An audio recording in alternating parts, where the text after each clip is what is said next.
नमस्कार। आज हमारे पास चंपारण सत्याग्रह पर कुछ बहुत ही दिलचस्प स्रोत है और ये सिर्फ फैक्ट्स की लिस्ट नहीं है। ये एक तरह से इस पूरी ऐतिहासिक घटना का पूरा एक्सरे करते हैं, जिसमें सवालों की एक पूरी श्रृंखला है। तो आज हमारा मिशन है इन स्रोतों की मदद से 1917 की इस घटना की गहराई में उतरना और ये समझना कि इसने कैसे पूरे भारतीय स्वतंत्रता संग्राम की दिशा हमेशा के लिए बदल दी। बिल्कुल। और जो बात इसे सबसे खास बनाती है वो ये है कि ये भारतीय जमीन पर गांधी जी के सत्याग्रह का कह सकते हैं कि पहला सफल प्रयोग था। ये एक प्रयोगशाला थी जहां एक ऐसा हथियार तैयार हुआ जिसका इस्तेमाल बाद में पूरे देश की आजादी के लिए किया गया। बहुत खूब। तो चलिए इस कहानी को शुरू से शुरू करते हैं। हमारा पहला सवाल बहुत सीधा है, ये किस साल की बात है? हम बात कर रहे हैं साल 1917 की। ये वो समय था जब गांधी जी दक्षिण अफ्रीका से भारत लौटे ही थे और अब राष्ट्रीय मंच पर अपनी पहचान बना रहे थे। बिहार के चंपारण में हुई ये घटना उनके भारतीय राजनीतिक जीवन का एक तरह से लॉन्च पैड बनी। तो 1917 बिहार का चंपारण, और इस पूरे संघर्ष के केंद्र में एक खास फसल थी ना, गेहूं, चावल या नील? हाँ, और वो फसल थी नील। ब्रिटिश बागान मालिक किसानों पर बहुत दबाव डालते थे कि वे अपनी जमीन पर खाने वाली फसलें नहीं बल्कि नील उगाएं। और ऐसा क्यों? ऐसा इसलिए क्योंकि यूरोप में नील की मांग बहुत ज्यादा थी। इससे बागान मालिकों को भारी मुनाफा होता था। लेकिन इससे किसानों को क्या परेशानी हो रही थी? परेशानी ये थी कि देखिए, किसानों को उनकी सबसे उपजाऊ जमीन पर नील उगाने के लिए मजबूर किया जाता था। इससे वे अपने परिवार के लिए अनाज नहीं उगा पाते थे। भुखमरी की नौबत आ जाती थी। और ऊपर से नील की जो कीमत मिलती थी वो भी बागान मालिक ही तय करते थे, जो बहुत ही कम होती थी। तो ये जो नील उगाने का दबाव था, इस पूरी व्यवस्था को क्या कहा जाता था? हमारे पास सवाल 3 यही है। जी, इस क्रूर व्यवस्था को तिनकठिया प्रणाली कहा जाता था। तिनकठिया? हाँ, तिनकठिया। इसका मतलब ही है 3 कट्ठा प्रति बीघा, यानी हर बीघा जो कि 20 कट्ठे का होता है, उसमें से 3 कट्ठे जमीन पर नील की खेती करना अनिवार्य था। ये प्रणाली किसानों के शोषण का प्रतीक बन गई थी। ये शोषण तो शायद सालों से चल रहा होगा। तो फिर अचानक ऐसा क्या हुआ कि ये मुद्दा राष्ट्रीय स्तर पर पहुंचा? मतलब इसे गांधी जी तक कौन लेकर आया? उसकी वजह थे एक बहुत ही जिद्दी और साहसी किसान जिनका नाम था राजकुमार शुक्ल। अच्छा, राजकुमार शुक्ल। जी, वो चंपारण के ही रहने वाले थे और इस शोषण से तंग आ चुके थे। उन्होंने गांधी जी के दक्षिण अफ्रीका में किए कामों के बारे में सुना था। तो 1916 में वे कांग्रेस के लखनऊ अधिवेशन पहुंचे और वहां उन्होंने गांधी जी को चंपारण आने के लिए मना लिया। वाह! तो एक आम किसान की पहल ने इतिहास की धारा मोड़ दी। और ये तो हम जानते हैं कि चंपारण आज के बिहार राज्य का हिस्सा है। अब जरा इसकी अहमियत पर आते हैं। कहा जाता है कि भारत में गांधी जी का ये पहला बड़ा प्रयोग था। क्या यह कथन सही है? ये बिल्कुल सही है। दक्षिण अफ्रीका में उन्होंने सत्याग्रह के जो सिद्धांत बनाए थे, उन्हें भारतीय मिट्टी पर पहली बार चंपारण में ही परखा गया।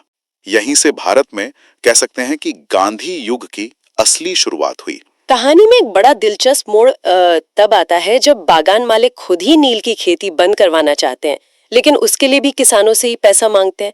इस अजीब से मुआवजे का कोई खास नाम था क्या? हाँ, और ये कहानी का एक बहुत ही महत्वपूर्ण मोड़ है। उसे तवान कहा जाता था। तवान? जी, हुआ ये कि जर्मनी में सिंथेटिक मतलब कृत्रिम नील का आविष्कार हो गया जो सस्ता था। इसकी वजह से प्राकृतिक नील की मांग पूरी दुनिया में गिर गई। ओह! तो अब बागान मालिकों को नील की खेती में कोई फायदा नहीं देखा। तो उन्होंने किसानों को अनुबंध से आजाद करने के बदले एक भारी भरकम मुआवजा वसूलना शुरू कर दिया। ये तो मतलब अन्याय की हद है। पहले खेती के लिए मजबूर किया और अब उससे निकलने के लिए भी पैसे वसूले।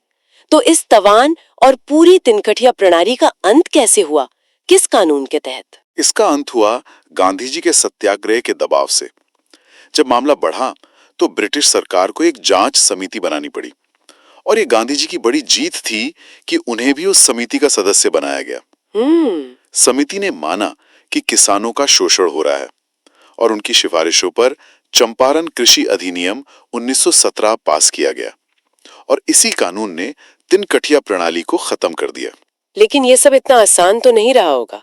जब गांधी जी वहां पहुंचे होंगे तो अंग्रेज अधिकारियों ने उन्हें रोकने की कोशिश तो की होगी। बिल्कुल की। जैसे ही गांधी जी चंपारण पहुंचे, उन्हें कमिश्नर ने तुरंत जिला छोड़कर चले जाने का आदेश दिया। गांधी जी ने उस आदेश को मानने से साफ इनकार कर दिया। उन्होंने कहा कि वे परिणाम भुगतने को तैयार हैं, लेकिन वापस नहीं जाएंगे। और इसी को हम सविनय अवज्ञा कहते हैं ना? जी हाँ, बिल्कुल। ये भारत में सविनय अवज्ञा का पहला बड़ा उदाहरण था। मतलब उन्होंने शांति से कानून तोड़ा। हाँ, और जब किसानों का भारी हुजूम उनके समर्थन में खड़ा हो गया, तो सरकार को पीछे हटना पड़ा और उनके खिलाफ जो आरोप थे वो वापस ले लिए गए। गांधी जी इस लड़ाई में अकेले तो नहीं थे।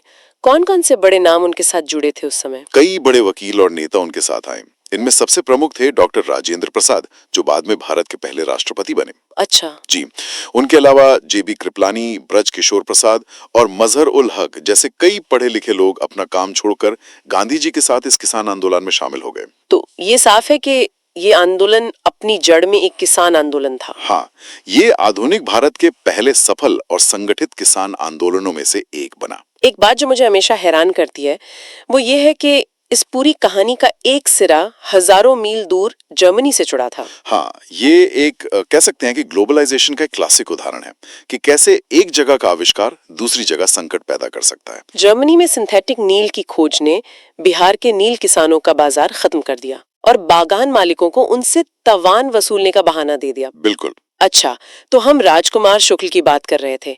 उन्होंने गांधी जी से मुलाकात कहाँ की थी? वो कौन सा कांग्रेस अधिवेशन था? वो मंच था 1916 का लखनऊ कांग्रेस अधिवेशन। लखनऊ 1916। जी, यहीं पर राजकुमार शुक्ल गांधी जी से मिले और उन्हें चंपारण की स्थिति के बारे में बताया। और जब गांधी जी ने हटने से मना कर दिया तो सरकार पर दबाव बना होगा। तो ये जांच समिति किसने बनाई थी, कांग्रेस ने या ब्रिटिश सरकार ने? ये समिति ब्रिटिश सरकार ने ही बनाई थी, उन्हें बनाना पड़ा और ये गांधी जी के सत्याग्रह की बहुत बड़ी नैतिक जीत थी।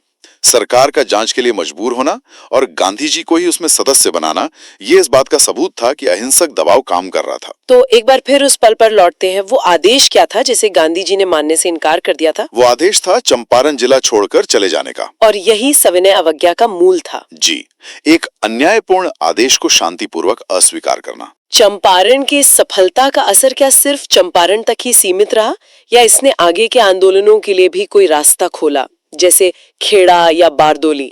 इसने पूरे देश के लिए रास्ता खोल दिया। चंपारण की सफलता ने एक टेम्पलेट तैयार कर दिया। इसने साबित कर दिया कि सत्याग्रह का तरीका कारगर है। इसके ठीक बाद गुजरात में खेड़ा सत्याग्रह हुआ, अहमदाबाद मिल हड़ताल हुई और फिर 1920 में असहयोग आंदोलन। तो मतलब चंपारण ने इन सब के लिए एक नींव का काम किया। हाँ, बिल्कुल। अच्छा, क्या किसानों का शोषण सिर्फ नील की खेती और तवान तक ही सीमित था या बेगार जैसी प्रथाएं भी थीं? और भी तरीके थे।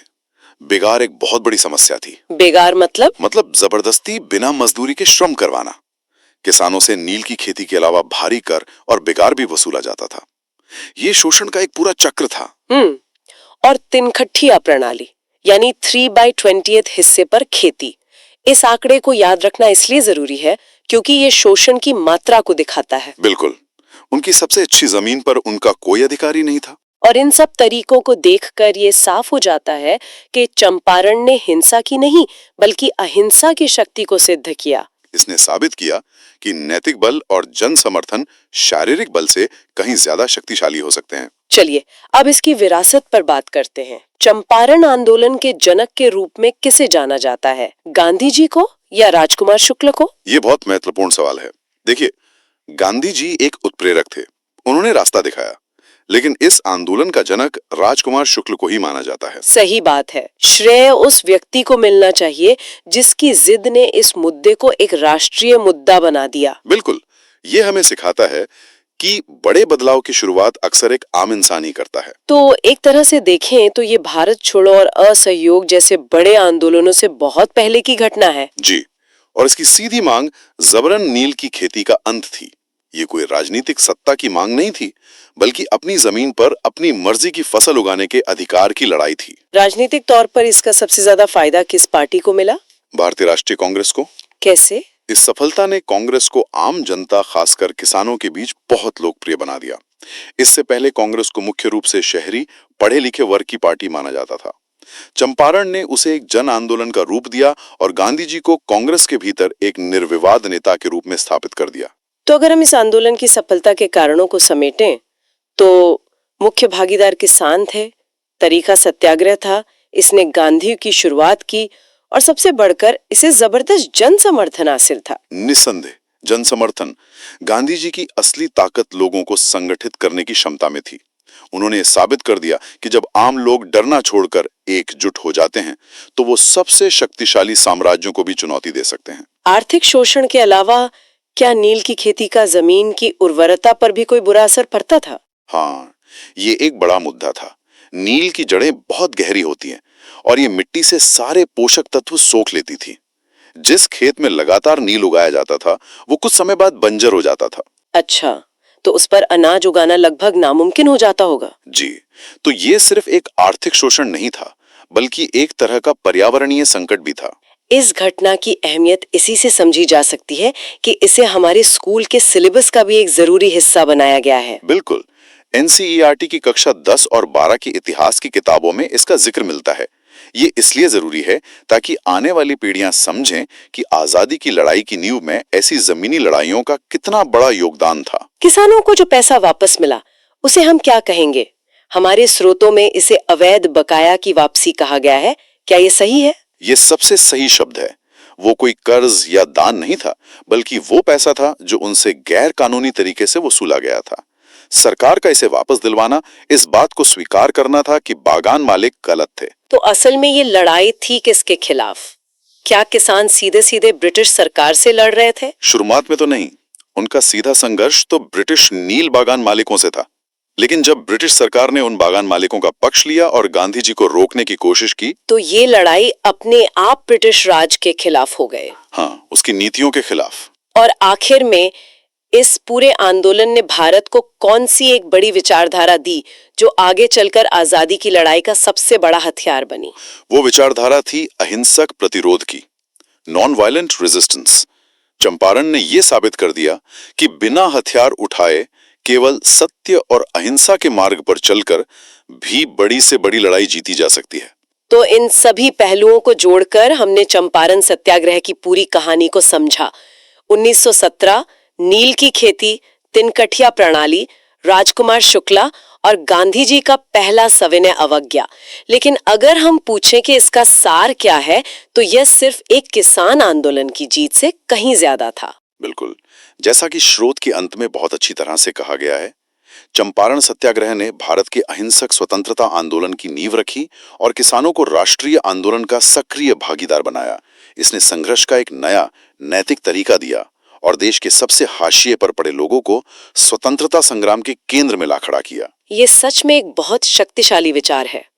तो श्रोताओं के लिए सोचने के लिए एक अंतिम विचार छोड़ते हैं। इस पर विचार करें, अगर गांधी जी का भारत में पहला बड़ा प्रयोग चंपारण सत्याग्रह विफल हो जाता तो भारतीय स्वतंत्रता संग्राम का मार्ग कितना अलग हो सकता था?